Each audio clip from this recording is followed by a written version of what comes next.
Van a volver.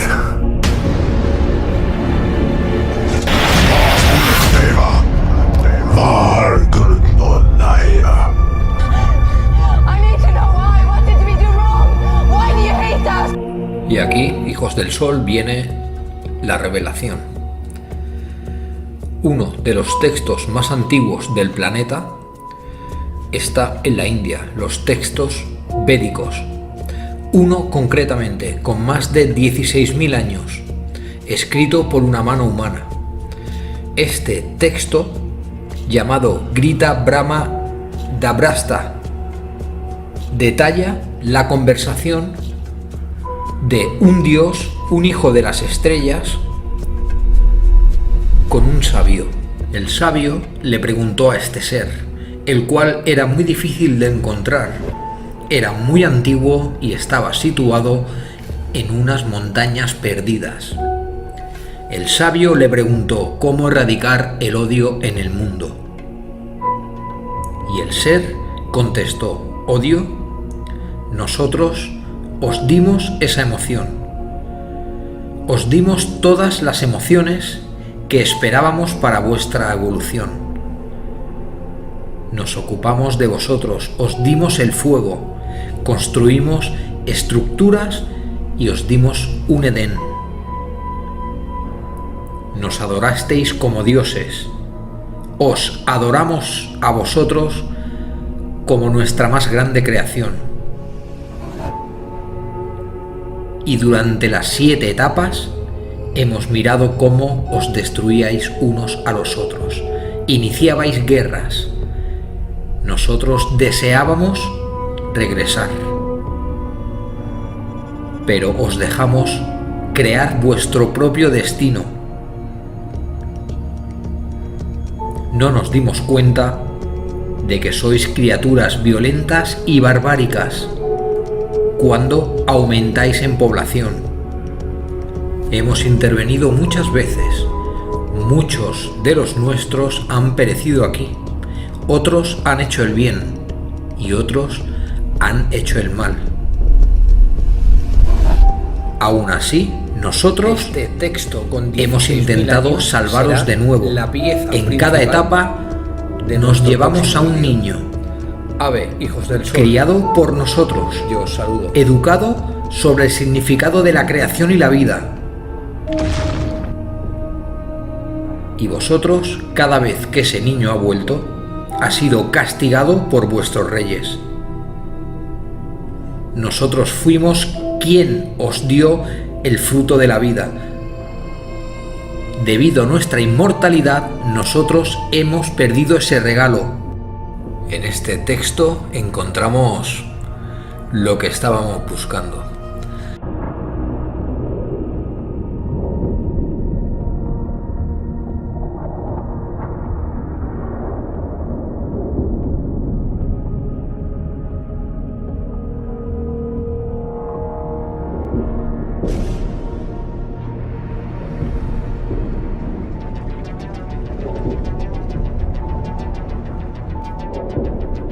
El sagrado libro de los números. Yahvé le dijo a Lot: no contrates ni hagas alianzas con los habitantes del Moab. Son demasiado bravos, poco obedientes. Por sus brazos y piernas corre la sangre de los rafaítias. También en estos textos se menciona a Og, rey de Basán. Los textos israelitas hablan de la ciudad de Hebrón y su último rey, Rafaítias. Se dice así: mirar desde el camino de conquista, desde las tierras de Abraham, desde Caldea hasta Egipto, y desde Egipto a la tierra prometida. En este periodo tan longevo ocurrió una de las batallas más constantes e increíbles de nuestra historia: las batallas de los ejércitos humanos contra los amalecitas. Son los hijos de los rafaítias, descendientes más menudos de los nefilim, y esto ocurrió en el Éxodo. En el capítulo 13 del libro de los números, Yahvé mandó a Moisés a reconocer las tierras de Canaán, y dijo así: y subieron por el sur, y llegaron hasta Hebrón, y allí nuestros espías vieron a Sesai, Talmai y Aimán, los hijos de Anac, aún vivían, los grandes gigantes de la antigüedad. Libro de los Números, capítulo 13 al 22. Génesis 15-18. Y aquel día el Señor hizo una alianza con Abraham, diciendo: yo he dado estas tierras a tu descendencia, desde el torrente de Egipto hasta el gran río Éufrates.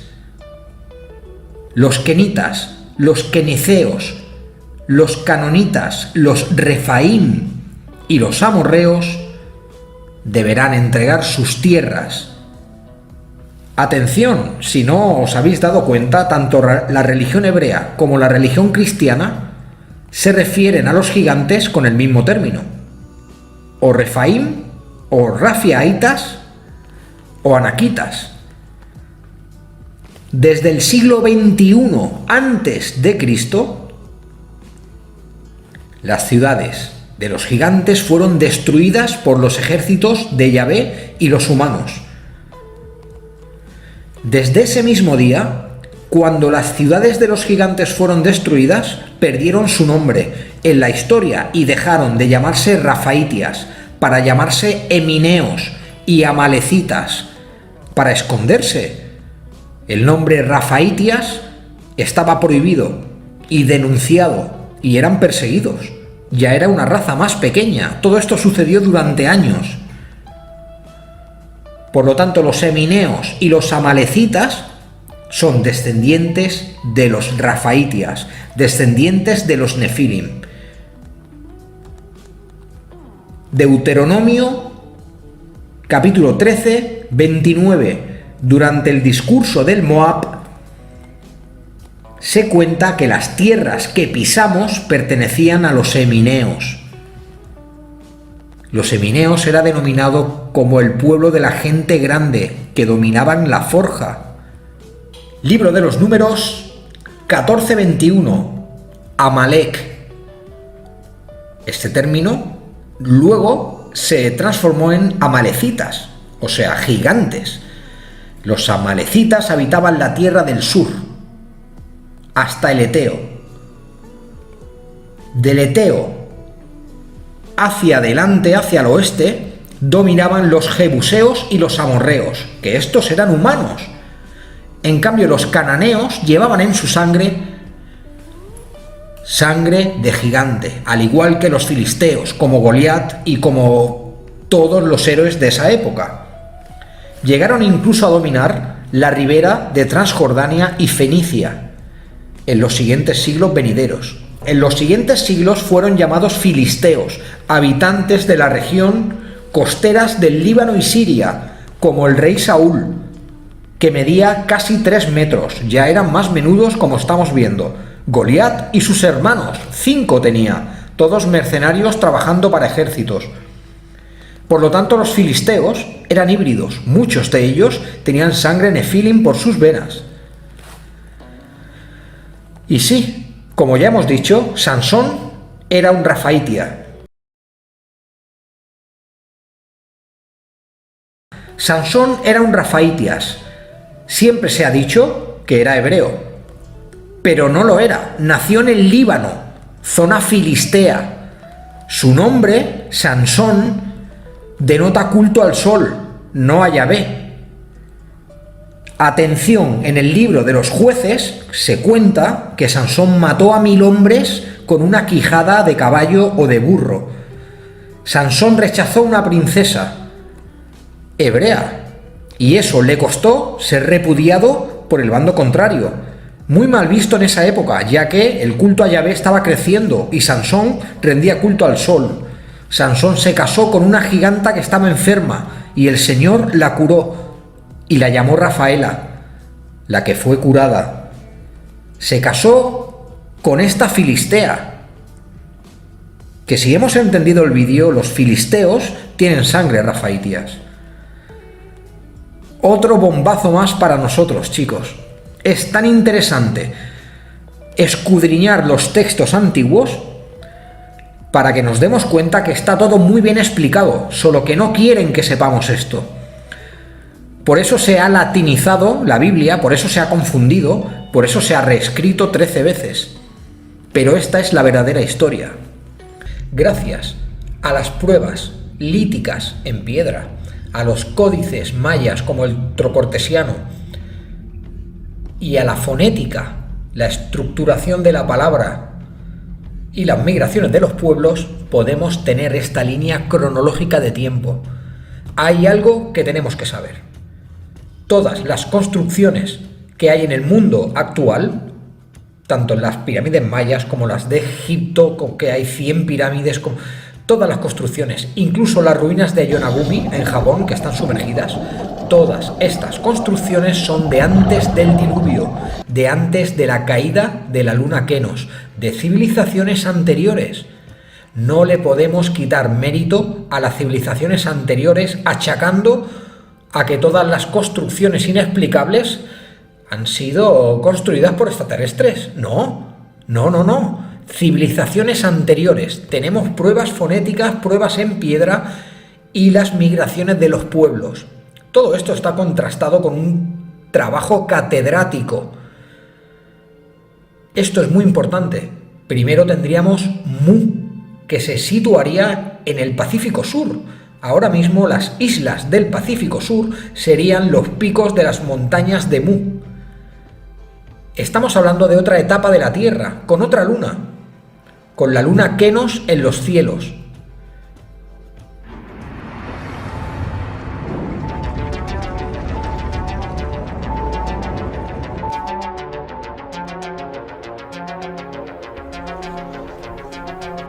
Luego vendría la Atlántida, claro que sí, la palabra Atlántida es una palabra preamericana, en ningún lugar del mundo se encuentra el vocablo alt, creo que es cobre, o ciudad de cobre o ciudad de agua, esa es la traducción de Atlántida, es una palabra maya.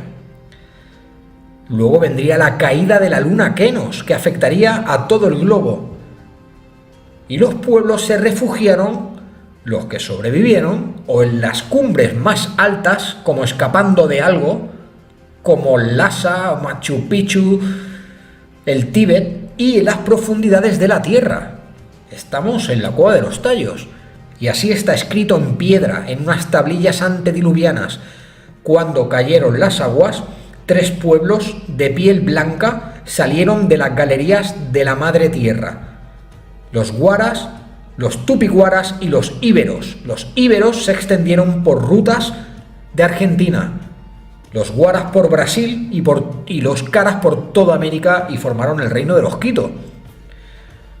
Luego, cuando se extendieron por la ruta del sol, se dispersaron y ahí formaron el pueblo de los etruscos, los sumerios y los egipcios.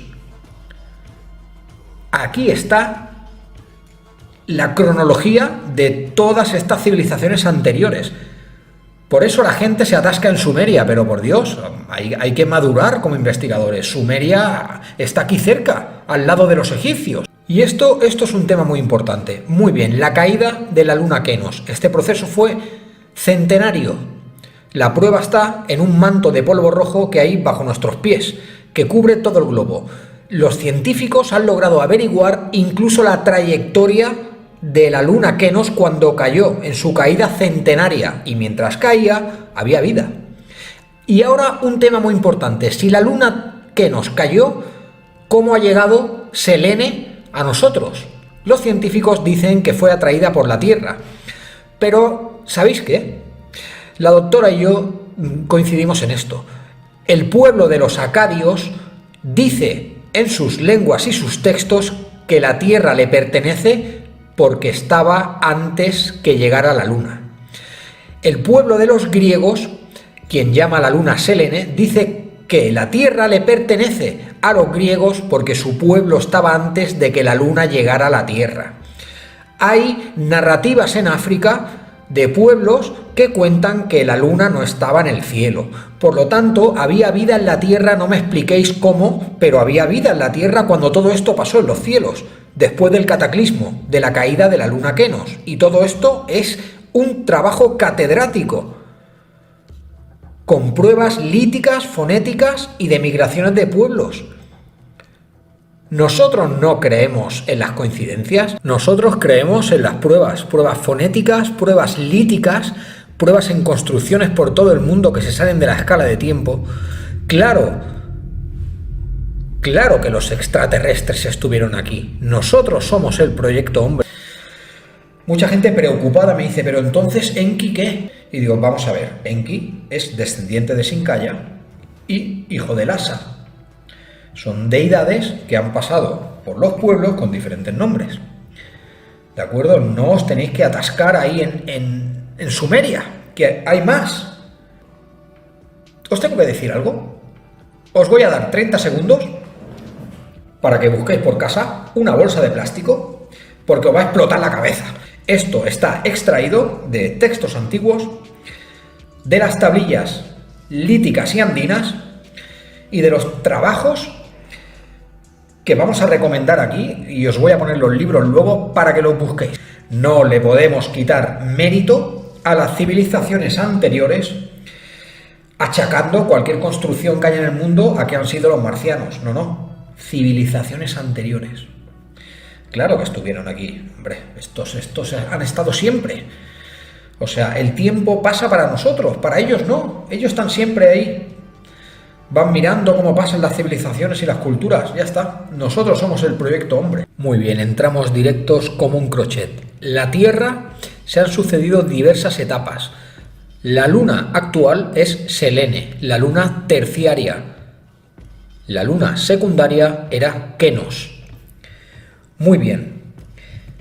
La primera fuente existente que menciona a Hiperbórea, en detalle, lo encontramos en las historias de Heródoto, en el libro número 4, capítulo 32 al 36, data del 450 a.C. Sin embargo, Heródoto hace referencia a 3 fuentes anteriores que supuestamente mencionaban a los hiperbóreos, entre ellas las crónicas de Hesíodo y Homero. Este último habla, y muy bien escrito, hay que decirlo todo, de Hiperbórea en su obra perdida Epigonos. Heródoto también afirma que el poeta Aristeas del siglo VII habría escrito acerca de los hiperbóreos en un poema ahora perdido llamado Arimaspea, sobre un viaje a la tierra de los Iseidones, que se estima que vivieron en la estepa kazaja. De los hiperbóreos se decía que eran inmortales, además de ser descritos como dioses. El dios Apolo conducía cada 19 años su carro hacia esta región para rejuvenecer. También se dice que Medusa fue desterrada a aquellas tierras, a Hiperbórea. Y atención, en la mitología nórdica tenemos el famoso árbol de Irún, donde los dioses iban a rejuvenecerse. Qué casualidad que estaba al norte, al igual que se sabe que Osiris viajaba en un trineo para rejuvenecer hacia el norte también. Tenemos fragmentos acerca de Pitágoras, que se sostenía que Pitágoras descendía directamente de poblaciones hiperbóreas. Sabemos, gracias a la doctora, que el nombre correcto de Pitágoras era Pitaguaras. Guaras, de la tribu de los Guaras. Los conocimientos que trajo Pitágoras a Europa, a Grecia, a Atenas, fueron las bases del conocimiento que luego se extendió por el mundo. Por eso a Pitágoras se le conocía como el extranjero.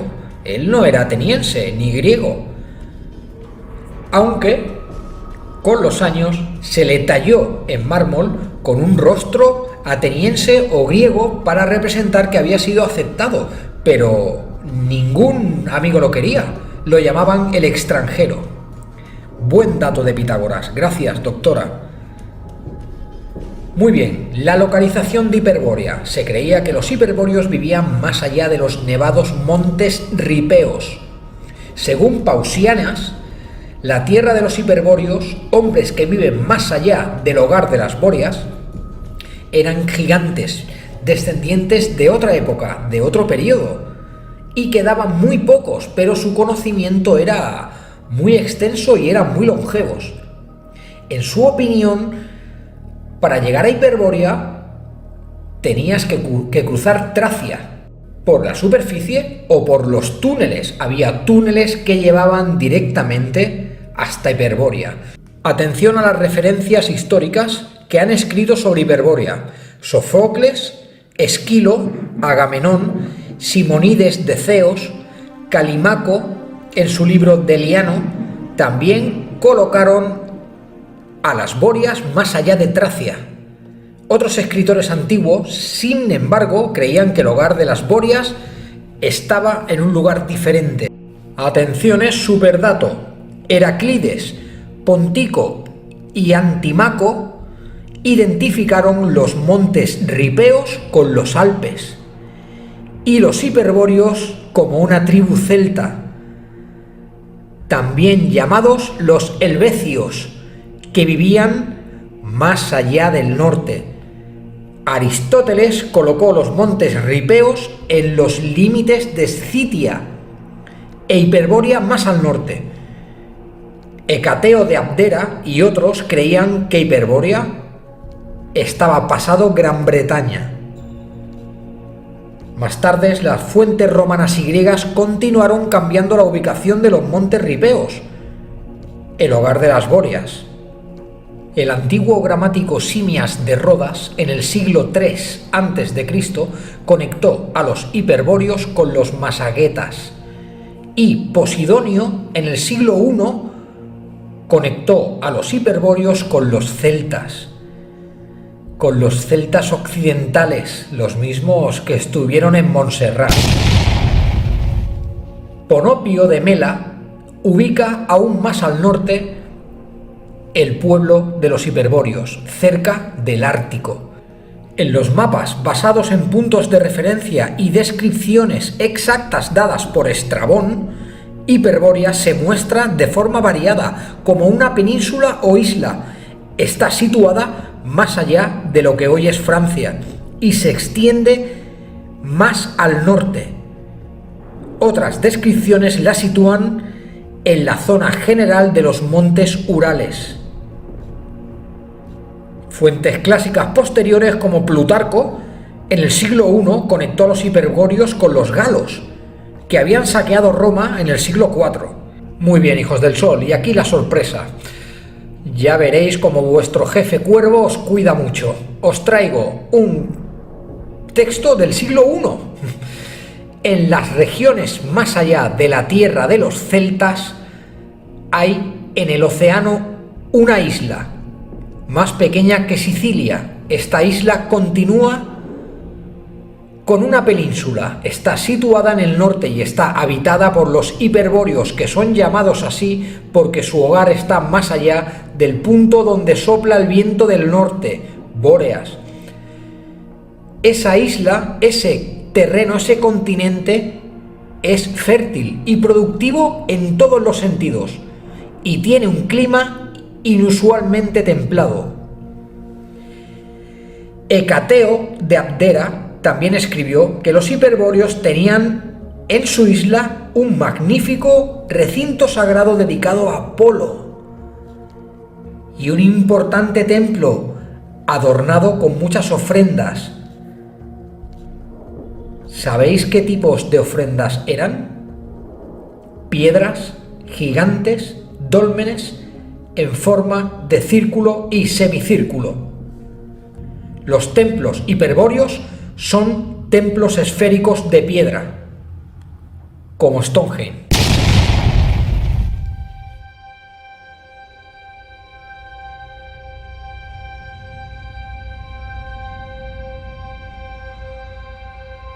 Hijos del sol, os prometí que iba a ser un bombazo y aquí está.